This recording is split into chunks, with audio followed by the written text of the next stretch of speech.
Ever since Michael Jackson was a teenager, the public has speculated about his personal life, straight, gay, or even asexual. It is fascinating that the sexual activity of a performer with as much onstage sexual appeal as Michael has always been such a mystery. At an early age, Michael received mixed signals about sex. The message from Catherine was loud and clear, with her strong faith as a Jehovah's Witness. Less than thought or indeed was considered sinful. According to 1 Corinthians 6 9, one of the unrighteous, neither fornicators, nor idolaters, nor adulterers, nor effeminate men, nor abusers of themselves with mankind, with inherit the kingdom of God. Therefore, physical intimacy was reserved for marriage.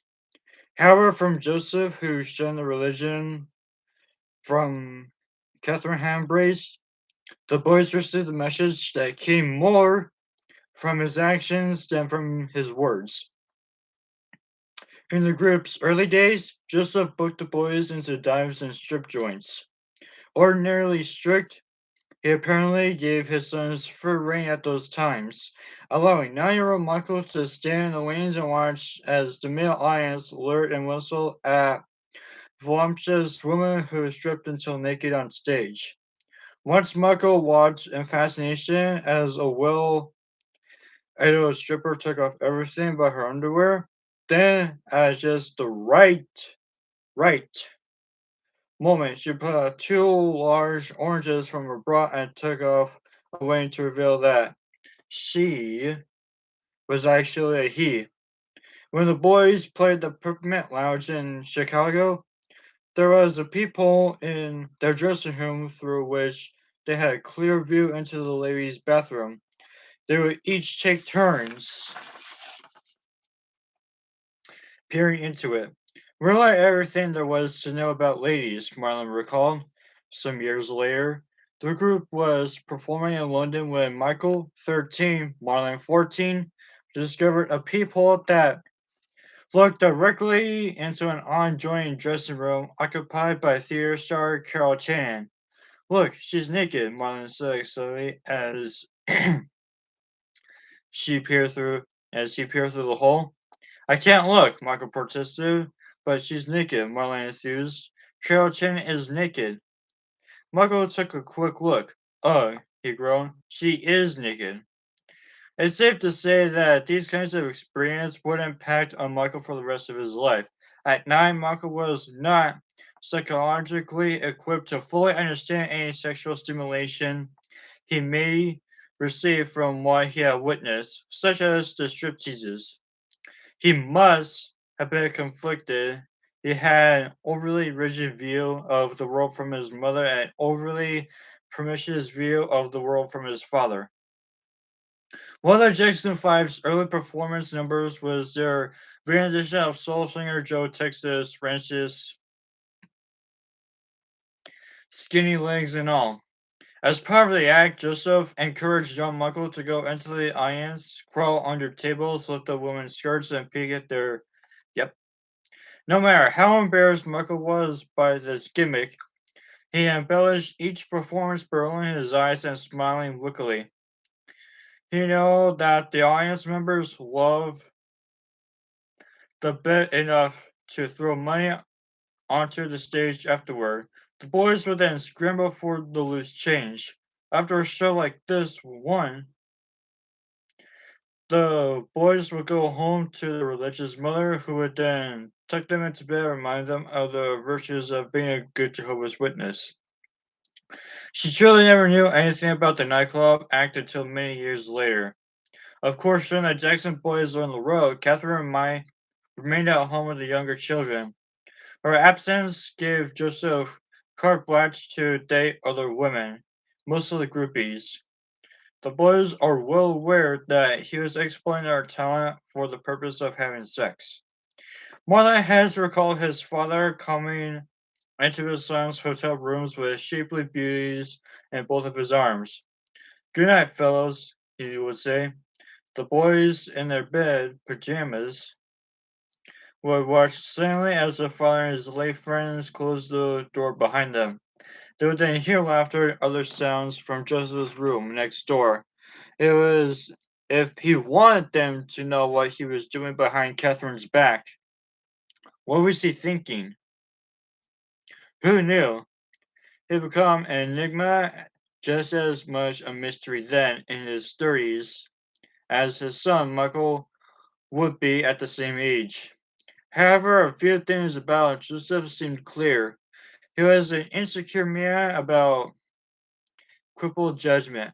Also, he never felt fully appreciated by his family.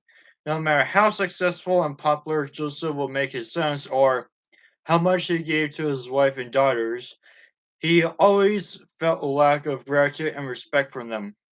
They rarely showed them affection. Tender moments between any of them were uncommon.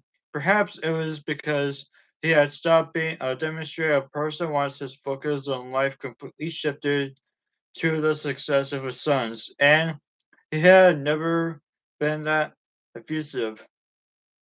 Anyway, his family did not know how to relate to him, and he couldn't understand them either. Therefore, Joseph wandered outside the household for appreciation, for validation. He used to do the meanest things to us, Michael once told me of his father. He said he was revolted by the things of whatever was occurring in Joseph's room with his girlfriends. The lyrics to his son's scream came to mind. Oh, Father, please have mercy, 'cause I just can't take it. Stop with me. At such a young age, Michael was forced to undergo how Joseph would repeatedly betray Catherine and apparently not to be the least bit ashamed of his actions. Decades later, he's still afflicted by his father's actions. I love Joseph, he said during the break from his 2003 interview with Martin Bashir. Unexpectedly, tears well in his eyes. At the same time, I hate him for what he did to my mother. He swallowed hard, trying to push back the emotion. My poor mother, he said. My poor family, he added sadly. My poor, poor family. None of her sons would ever hurt Catherine by revealing to her what her husband was doing while they were on the road. And they certainly didn't dare betray Joseph in that way either. Having to lie to the mother was an additional burden. Catherine, of course, has never had a lover. She's always been faithful to Joseph, recalls Susie Jackson, who was married to Johnny Jackson, the group's drummer. This only made them love their mother even more. The kids just had to learn to lie to their mother, be hypocritical, and be very good at it. She would ask, well, what does Joseph do while you guys are out there working? And they would say, nothing. He just lays around. It was true, but not by himself. Dr. Carol Lumberin, a Los Angeles based psychologist who has naturally Michael speculated the father's infidelity would certainly have hit the youngest child exposed to it the hardest. In this case, it would have been Michael since he was the youngest member of the group privy to Joseph's indiscretions. It would be years before his younger brother and sister, Randy and Janet, would know about their father's philandering. He would have thought that by telling the mother he had betrayed her the most, of course, this would have impacted him in many ways, and lying about it at such an early age obviously just taught him simply that it was okay to lie. I may be young, little Michael used to say while introducing the Smokey Robertson song, Who's Loving You, in the group's act, but I do know that the blues are all about. Feel the Line was just a part of the group's stage pattern. The truth of it was more accurate and more painful than anyone in the audience could have ever guessed.